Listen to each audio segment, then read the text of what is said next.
Good morning, everyone. Welcome to our class. This is going to be a class on reading for information and reading for comprehension.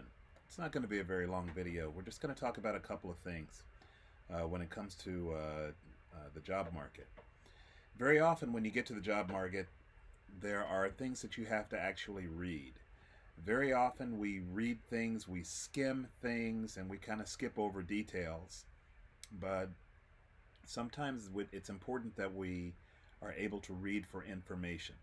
Reading for information allows you to look at something and be able to pull out the important details that are necessary. For example, if you were, if you go into a building and then you see a sign for the elevators and it says the elevators on the left go up to the 23rd floor, and then you see that the elevators on the right go up to the floors that are higher than the 23rd floor.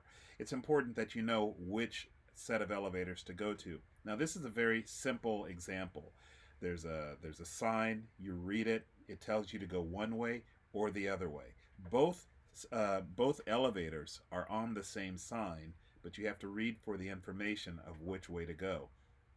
The same thing can be said for the details of things that you might read attached to actual jobs. For example, if you're reading a job listing, then you need to know all of the information that might come from that listing. For example, what is the actual job? What is it that you're required to do? What is the skill set that you need to be able to accomplish that job? All of these things will come from you reading the details. What is the deadline date for submission for applications? If you have to submit it on May 22nd because they're going to start doing interviews on May 24th, you can't send in your application on May 23rd because it's too late, and it says so in the document itself. So as you look through things like job manuals and job listings, it's important that you pull out those details, those essential details for what it is that you actually need to take from that document. You can read a job manual that might tell you that you are allowed 2 weeks of vacation every year, but you have to submit for it by December 31st or something like that. So, for example, your summer vacation that you are paid, sometimes they have paid vacations, but you have to put in your paperwork to request that by December 31st. That's not something that you're going to want to miss. You need to read your job manual because it's going to tell you that.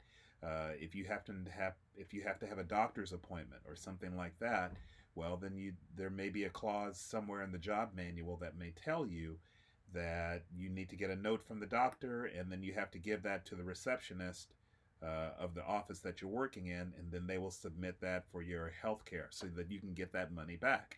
So if your medical exam costs $200 and you pay $200 out of pocket, wouldn't you like to get that money back?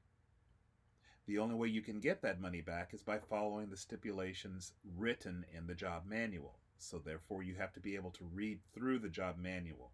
It takes patience, and you have to read for details. You have to read for information.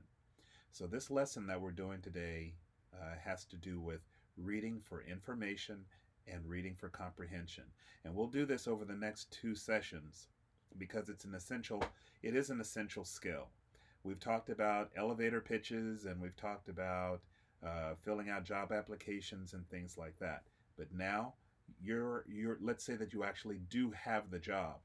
Now you need to be able to go on to the next step, and that's what we're doing today.